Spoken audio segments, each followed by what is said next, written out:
Prime Time Local News, serving the Lakeland and Midwest regions.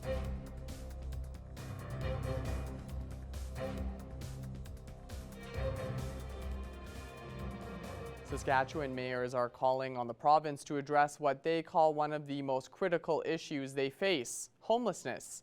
Lloydminster's mayor was among those speaking out after a SUMA meeting in Melville. And I'm joined today here on Primetime Local News by Lloydminster Mayor Gerald Albers. It's great to have you here in studio, Mayor Albers. It's always a pleasure to be here. And we're talking today about you a little bit more in your role with SUMA, calling on the province to address housing and also the Saskatchewan Income Support Program. I'll give you an opportunity just to kind of talk a little bit about what some of the issues, especially with that program in particular. So the City Mayor's Caucus met last week in Melville, Saskatchewan, and we discussed the challenges that are happening across cities across Saskatchewan, as well as towns and villages, but certainly more elevated at the city level. What we're seeing is that the government of Saskatchewan did some changes to their income support program for those that need income support, and it's called SIS, S-I-S. And the SIS program is a great program, except it's missing a few pieces. And what's happening is, first of all, the payments that were used for SIS often went to landlords, or a portion of it went to landlords to help pay the rent. Now they send that money directly to the individuals, which is wonderful in theory, except the challenge is not everyone can manage money and has challenges. And what's happening is landlords aren't getting paid, so that's resulting in people being evicted and becoming homeless. When that happens, then it moves it to a whole different spot. And then we see them on streets, in alleys and at shelters, or they'll end up in police stations, or they'll even worse end up in a hospital. And as we move that list up, it gets more expensive for the province to manage that. Mm-hmm. So what we're asking the province to do, again, raising this issue, and we've been raising it for some time, and we heard from the provincial auditor, there's challenges with the SIS program. You know, we've got to be able to help those that are in greatest need, and that's where the program, I believe, is failing, and that's what we're hearing from other city mayors. You know, those folks just aren't getting the assistance. The provincial auditor recently announced that 60% of the calls were not being answered. So people that really need help aren't getting the help to ensure that Saskatchewan residents get what they need to continue and hopefully move out of the challenges that they have. They've become homeless or they're on SIS for a reason. Mm-hmm. If we can get them working, can we get them set up? But you need a driver's license to get a paycheck or actually an address, and that's part of it is a driver's license. So if you don't have a place that's permanent, you can't get the paperwork that you need to follow through the process. You know, and we know how important it is for people to have something they can grasp onto. And we truly believe, and from the research that we've seen, that having a place to call home is a start. It may be rented, but at least a place that you can call home. You know, it's difficult imagining someone, stability, absolutely, being at the men's shelter and calling that your home. For some it works, but for some it doesn't, and that's not the solution to where we want to go. So I know after that auditor report came out in Saskatchewan, the government's going to be looking at the program. What do you think are some changes that maybe should be made? Is it more staffing? Is it giving the money directly to the landlords once again? Is it increasing funding possibly? I think there's a combination of pieces there. We've heard from landlords that, you know, from a landlord's perspective, if they're not going to get paid, they don't want to rent to somebody because then it becomes a lost leader for them. So I think it depends on the individual. Staffing has been identified, that there's some challenges from that perspective of getting calls returned and working with people. The government has talked about adding some trustees, which I think are very important as well, that if someone is incapable, and it doesn't matter if you're on SIS or not, we know other people, elderly people that have trustees in place. So those are all the pieces to it, but they've got to be open to making some changes. Now I know the housing issue, there's a lot of different things that impact it. Addictions and mental health, those are another factor. So do you think, obviously this program in particular needs to be reformed, or do you think the government overall should be doing more on some of those other social aspects? Well, it's all tied together. Yeah, because you were even mentioning the going to the hospital and stuff like that as well. Absolutely, right? Absolutely. So the issue, the social issues that are being presented here raise other issues, because that's we see concern on the streets in our city and other cities across Saskatchewan. People don't feel as safe as they'd like to be. From the people that are on the streets, they're looking for something better. That's not their, in some cases they may choose that, but in most cases I think they really want something better.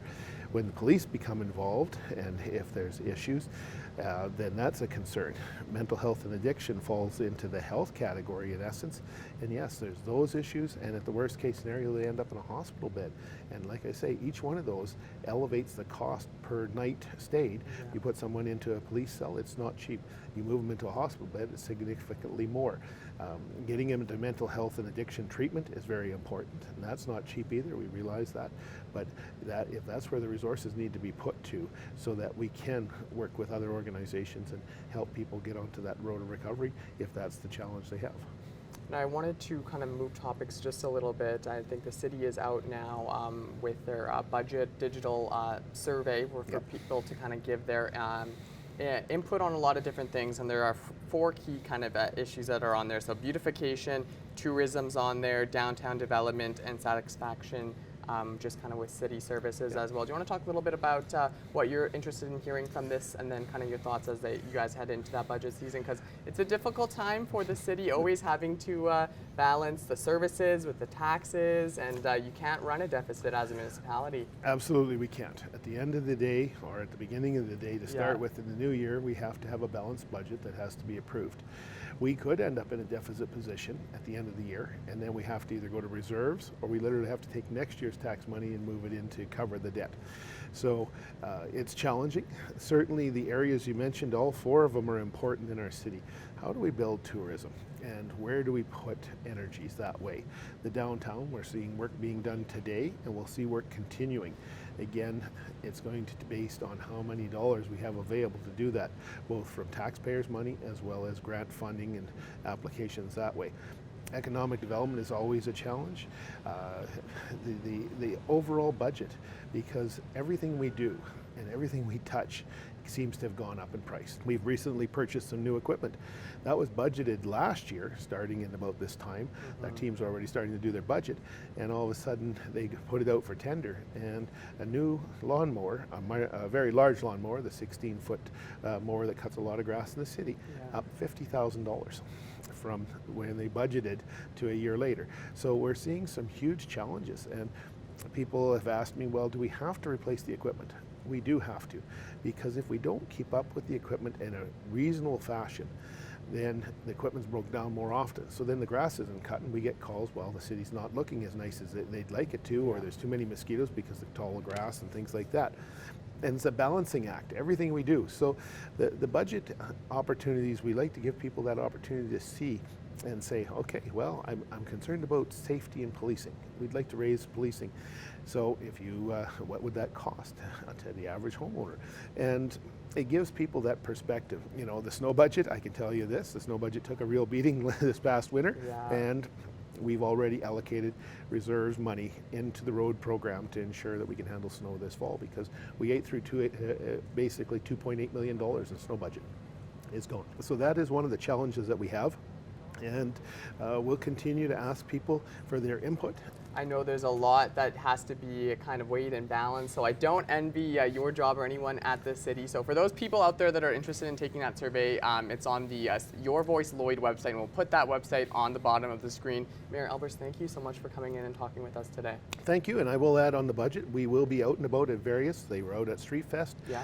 They're going to be out at the Filipino Festival coming up in a couple weeks, and it'll also be at Pancake Breakfast to City Hall in early July, when we get to welcome the parade and the fair back to Lloydminster. Very excited for that. A lot of events happening this summer, so it should be a good summer. It's going to be a great summer, folks. There's a lot of opportunities. Invite your friends and family to join them. Join you at one of the many events. When we get Chuck Wagons twice in a year, you can't ask for anything better. No, that's awesome. Thanks again, Mayor Albers. Thank you.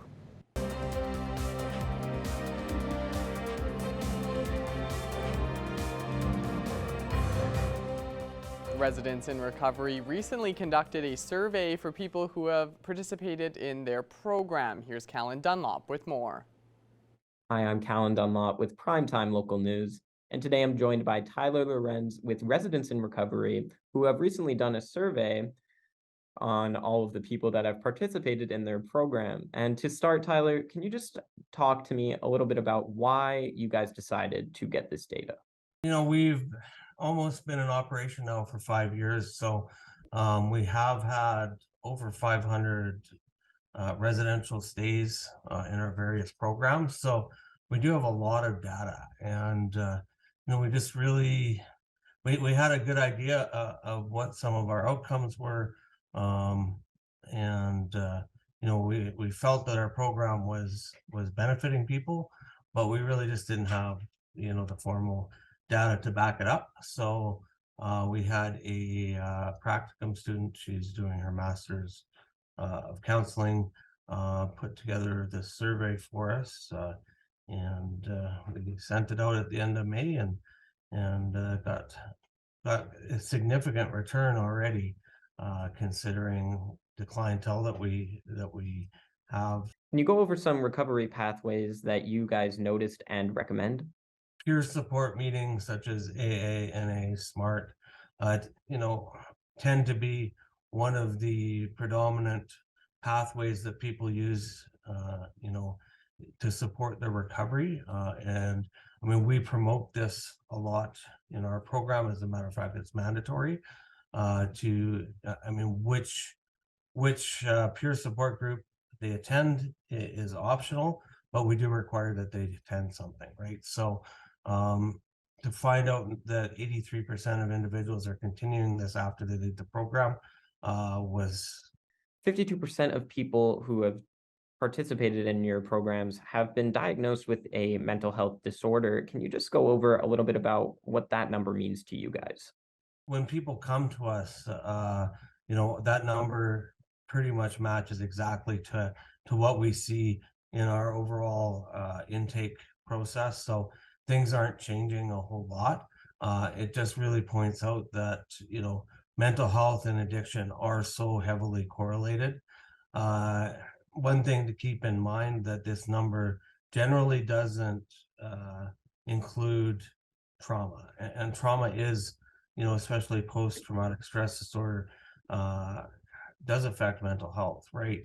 I mean, everybody that comes into our program has suffered trauma, but it's not a diagnosed mental health disorder unless it's PTSD. So, this number does highlight the importance of co-occurring programs, and there are still very few of them out there. I'd like to touch on the quality of life changes that you guys noted throughout the survey.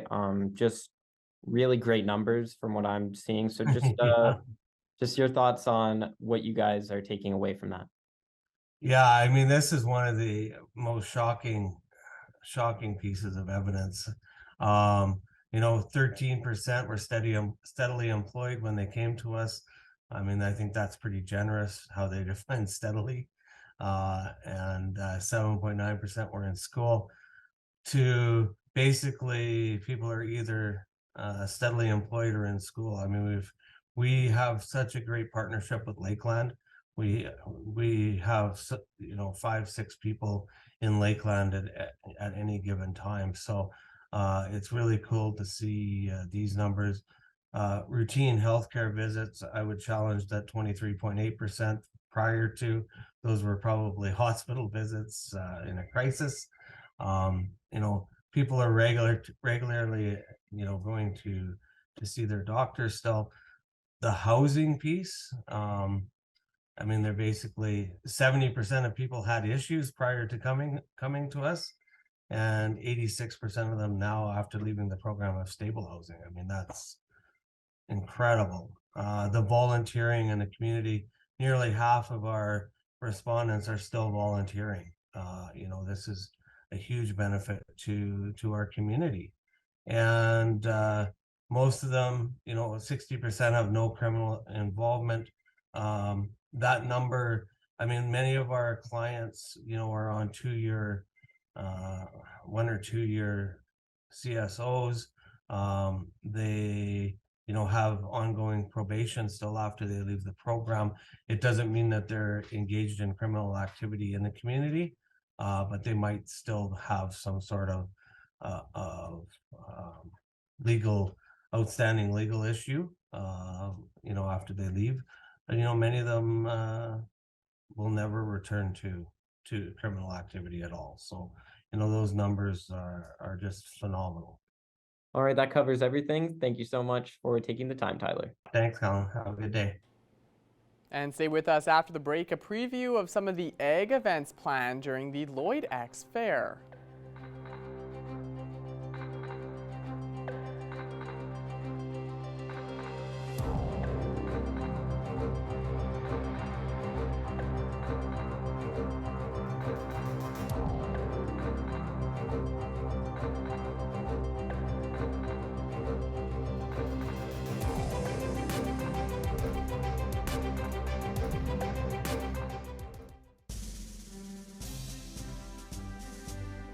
Today's oil prices are brought to you by First General Services.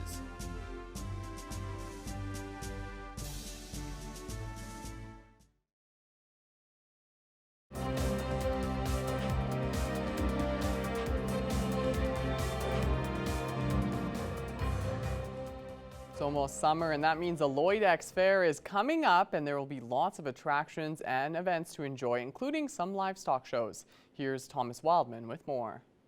Today we have two very special guests from the Lloyd X, Dana LaRouche, the ag manager at the Lloyd X, and then we have Mike Hill, who is the main chairman of the upcoming draft horse show that will be taking place during the Lloyd X Fair. And so thank you so much for both of you for coming down today. Thank you for having us. All right, Mike, so let's start with you. Tell me a little bit about draft horses and kind of what they do and how they compete and what we're going to see at the show at the Lloyd X Fair this year. Sure.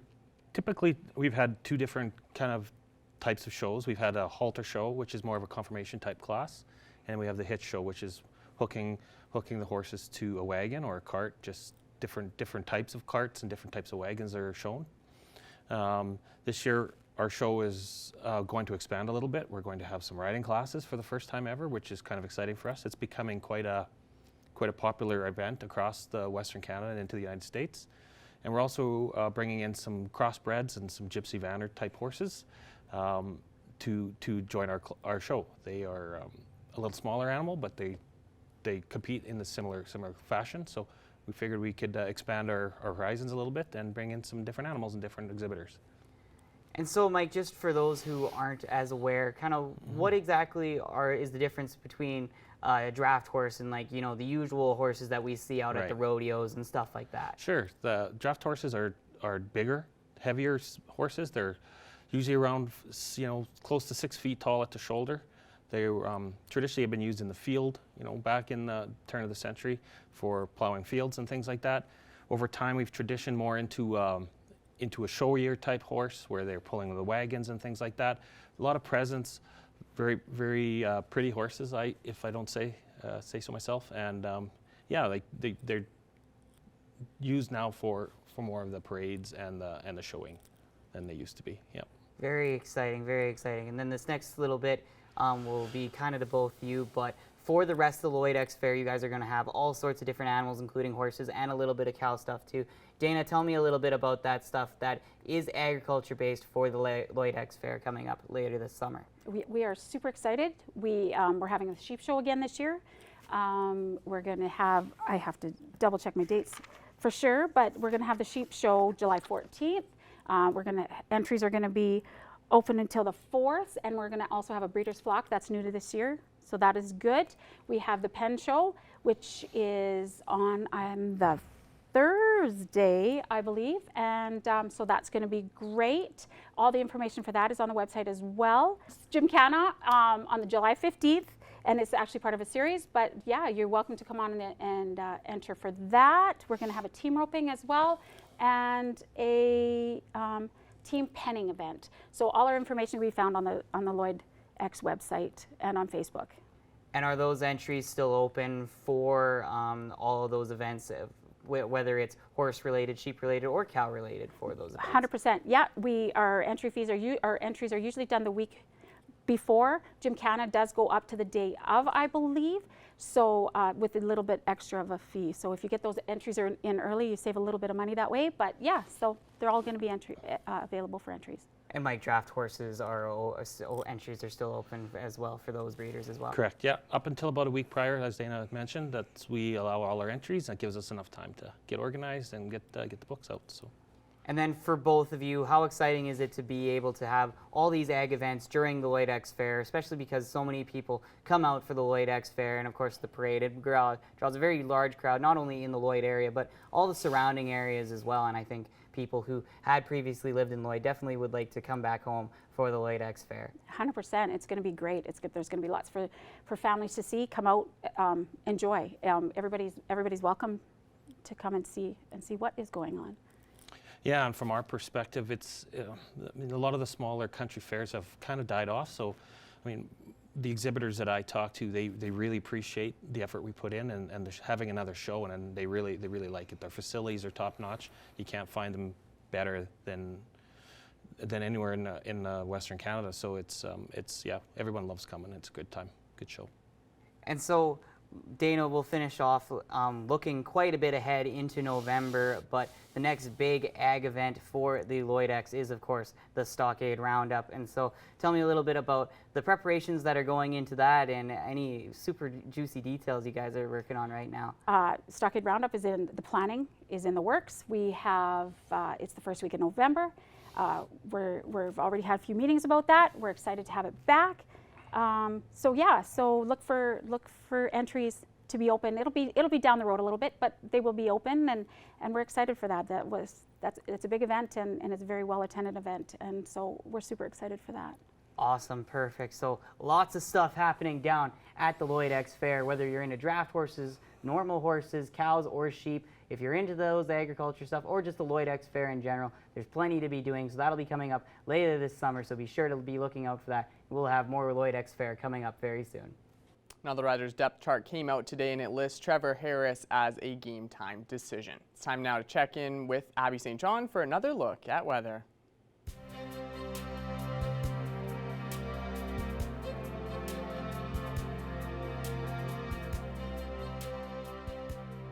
Thanks so much, Chase. It's currently 11 degrees here. We've experienced some rain on and off today, which has been really nice. It has been pretty cold and windy. However, that rain is definitely nice to have. I forgot to mention earlier, we are still under that extreme thunderstorm watch. Not a warning, but it is a watch. So the rain will probably continue into the evening on and off throughout. And maybe we'll see a thunderstorm. Kind of hoping we have a good one here. But for now, it has been a fairly cloudy day. We haven't really seen much sun, if at any. And the rain has been on and off. So definitely keep that in mind if you are planning on going out this evening.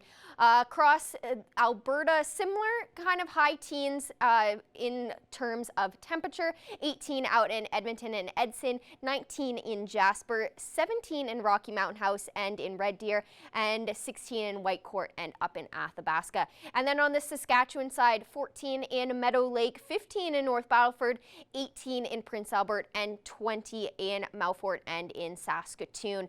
And then if we go further up north, 11 in Uranium City, 14 in Stony Rapids, 15 in Wollaston Lake, 18 in South End, 19 in Flin Flon, and 12 in La Loche and Buffalo Narrows. And if we take a look at our Alberta side up north, 16 in Fort Chipewyan, 20 in High Level and Grand Prairie, 19 in Peace River, 17 in Slave Lake, and 13 out in Fort McMurray. And then down south in Alberta, 17 in Calgary and Lethbridge, 14 in Coronation, 15 in Banff, and 18 out in Medicine Hat. And then on the Saskatchewan side down south, 12 in Kindersley, 13 in Swift Current, 23 in Estevan and Yorkton. So they're still sitting in the 20-degree mark, and 18 in Moose Jaw and 19 out in Regina. So they're seeing similar temperatures to what we're seeing in central Alberta and Saskatchewan, but they are still a little bit warmer than we are. And then overnight tonight in North Battleford, it will drop to 8 degrees, mix of sun and cloud, and be a little bit more breezy in the evening, but mostly it'll just be a little bit cloudy, and there's not a huge chance of precipitation. In Cold Lake overnight, it will be 8 degrees and it will be a very clear evening, so that is always nice to see, a sky full of stars. And then across the region, not a huge chance of some rain, 22% in Isla Crosse, but for the most part, it should be fairly clear in most of the region with a little bit of cloud coverage. 8 degrees in Meadow Lake, 9 in Bonnyville and Isla Crosse, and 7 in Provost and Paradise Hill. And then more temperatures for overnight across the region, 7 in Calgary and Mirnam, 8 in Pearson, and 6 degrees in Unity and Wainwright. And again, mostly clear skies, especially for Mirnam, but other areas will have a mix of the clear and the cloudy skies, as a few clouds will come in, and even in Calgary, just a little patch of clouds, so nothing too serious. And then here in Lloydminster, it'll be partially cloudy skies overnight, and it will drop to 8 degrees. It may feel a little bit cooler with that wind, however, but it won't be too bad, and the precipitation percentage is low, so the rain should die off overnight tonight. And then coming into tomorrow, a high of 25 and a low of 11, so we warm right back up for tomorrow. It'll be a little bit windy, but it will be a lot warmer than what we saw today. And then on Saturday, a mix of sun and cloud with a high of 23 and a low of 12. Sunday for Father's Day, there's a 93% chance that we could see some storms throughout the afternoon with a high of 21 and a low of 8. And then to start your Monday off, we have a high of 18 and a low of 6, so we cool off back a bit on Monday, and it will be quite a windy day. And then on Tuesday, a high of 16 and a low of 6 with a mix of sun and cloud. And then on Wednesday, we get right back into that rainy, cloudy day with a high of 17 and a low of 8. And then on Thursday, partially sunny day with some showers in the afternoon with a high of 18 and a low of 9. But that is a look at your 7-day forecast. We'll have more news coming up after the break.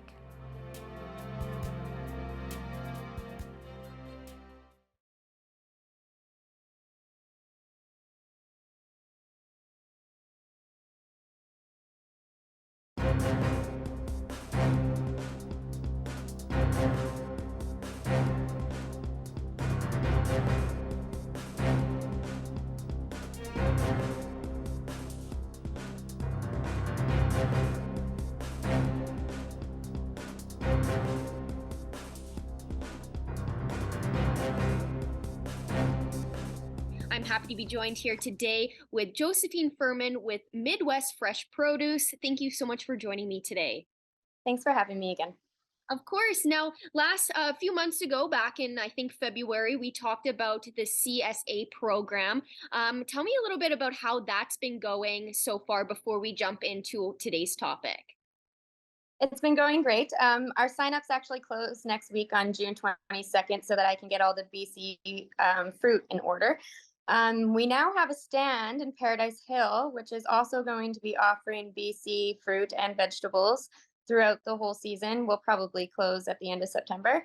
It will be from Friday from 11:30 until 6, and then on Tuesday and Wednesday around the same time. Yes, and the produce stand, the vegetable stand is our main topic for today, and you kind of touched on, the details of it. But why was it important to have these produce stands from BC, the produce coming from BC, and having those stands up in Paradise Hill and whatnot? And do you have any plans of expanding that? Well, I'm not exactly sure yet. We're going to see how the season goes. It's a new thing. The stand was actually what started Midwest Fresh. So now we just gutted it and turned it into a little greenhouse. So that's pretty cool. We're really hoping that it just kicks off and we won't have to do the CSA program anymore. But I really enjoy it. But it just seems easier to just drive and harvest every day and go to Paradise Hill than it is to go all over the country. Now you just said that the produce stand was the first thing that kind of kicked off Midwest Fresh Produce, and now it is what it is today. Tell me a little bit about how that feels, having it be expanded as big as it has been and continues to. I know you said you don't really have any know about plans in the future, but just coming from where you started to now, how does that feel for you guys to continue doing this and continue to be able to expand it? It feels great. Like we started this unknowingly that it was going to be so huge, and it's really nice to supply the local community with fresh vegetables. And well, we can't really get fruit in this area, so we're going to BC, but it will be it will be great. I'm really looking forward to it. And Paradise Hill doesn't really have anything too fresh. They do have a grocery store, but it's not anything spectacular. Um, we're just hoping to get everybody on board and enjoy some fresh produce. Yes, in BC, I don't know what it is, how they grow things in BC, but going to stands at farmers markets and having BC fresh fruit, I don't know what it is. It seems like it's just so fresh and fantastic. So it's awesome that you guys are able to get that produce in. Now, you kind of mentioned at the beginning the details behind it, but when is it opening? Do you know what will be available for people to purchase, and kind of those technical details, just so people are fully aware of when it starts and how long it'll be up for? Yeah, our opening day is June 30th. Um, it will be open from 11:30 until 6 every Friday. Tuesday and Wednesday we'll be open about 11 until 6 too. We'll see how it goes. I'm not really sure about the time spectrums there. We're trying to feel it in and see how it goes. And we are also hosting a big farmers market at the Paradise Hill Ranch in Western Ware, which is where the stand is, on July 21st. And we are also looking for vendors. It's free to attend. It's free to join. We just want to get the local community together and support one another. That sounds awesome. And I really hope that it goes well. And, everybody in the summer loves a good farmer's market. So I think that's very exciting to bring that to Paradise Hill, especially. Now, finally, if somebody still wants to sign up for the program, how can they do so, and where do they have to go to do that? Just go to our website, www.midwestfresh.net. There is a CSA program link Dropbox on the side. Just click that. All the instructions are there. It's really quite simple to join. We'll leave the family boxes open until June 22nd, and then we will close those up so that I can get the fruit ready. And I think I will probably leave the $35 boxes open until July 3rd, which is when the invoicing system starts coming out for the CSA program, July 6th. Awesome. Well, thank you so much again for joining me. I think this is awesome, especially going to Paradise Hill where, like you said, there's a grocery store, but not a whole lot of access to fresh fruits and vegetables. And so I think this is awesome. So thanks again for joining me. And hopefully this summer is a success, and then you're able to expand next summer and every summer after that. Thank you so much.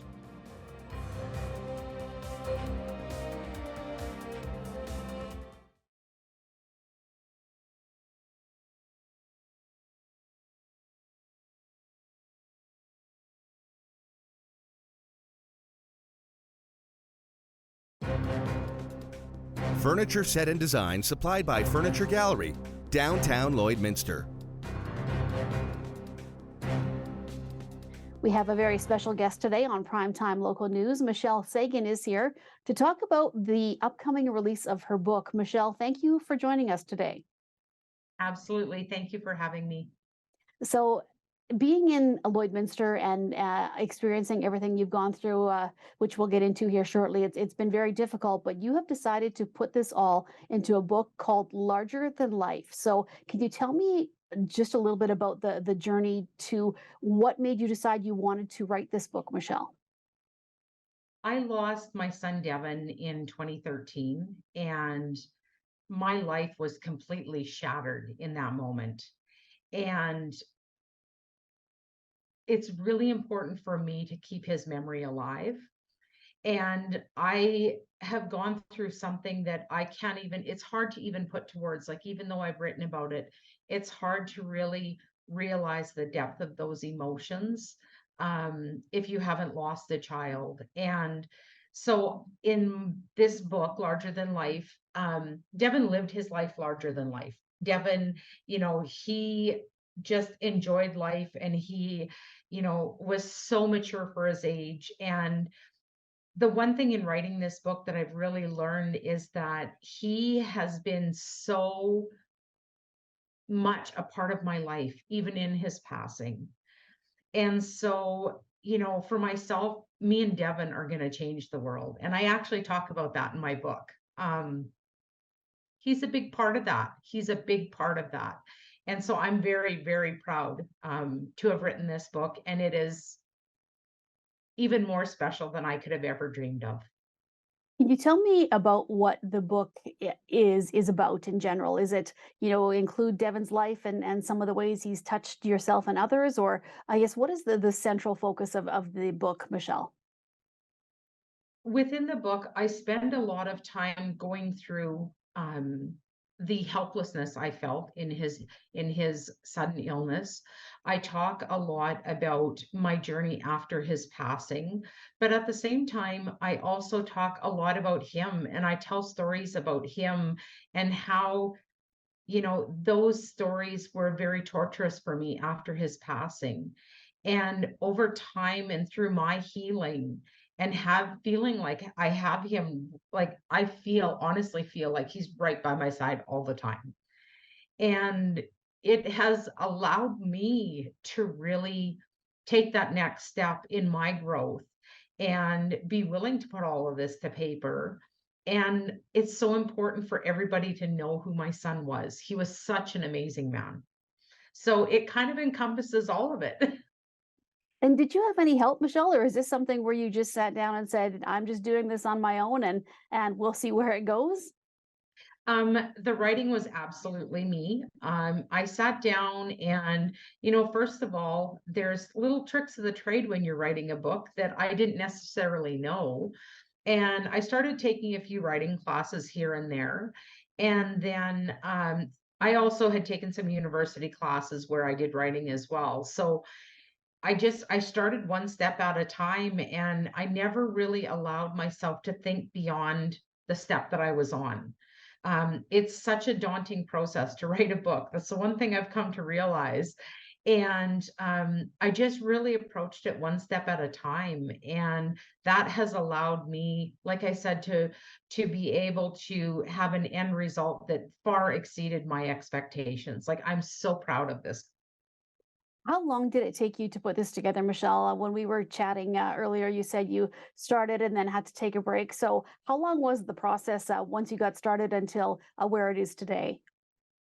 I actually started writing pieces of it in 2020 during COVID. And then June of 2021, right before his birthday, I spent some time writing about his last day. And for me, I was just done. I closed my computer and closed my book files, and I never looked at them again for 18 months. I was a quarter of the way through my book at that point. And when I got to the end of 2022 and I was continuing, like, I've spent a lot of time on my own healing journey.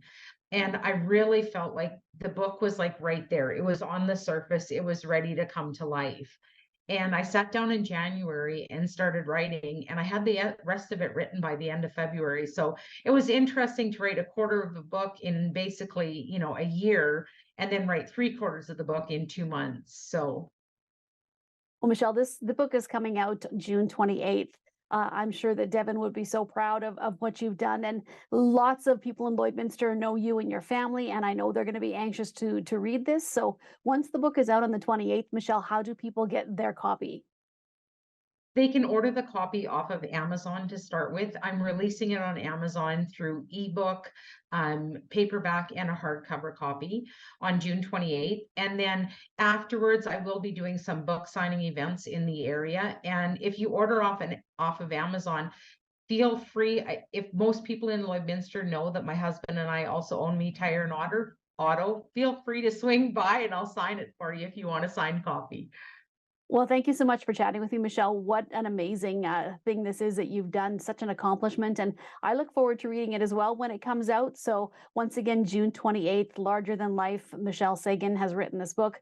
Congratulations, and I wish you all the success with this. So important for you to get this story out, and I know it's going to be an amazing read. Thank you. Thank you so much. Taking a look at your final 7-day forecast, a high of 25 and a low of 11 for tomorrow with a mix of sun and clouds. So we warm back up.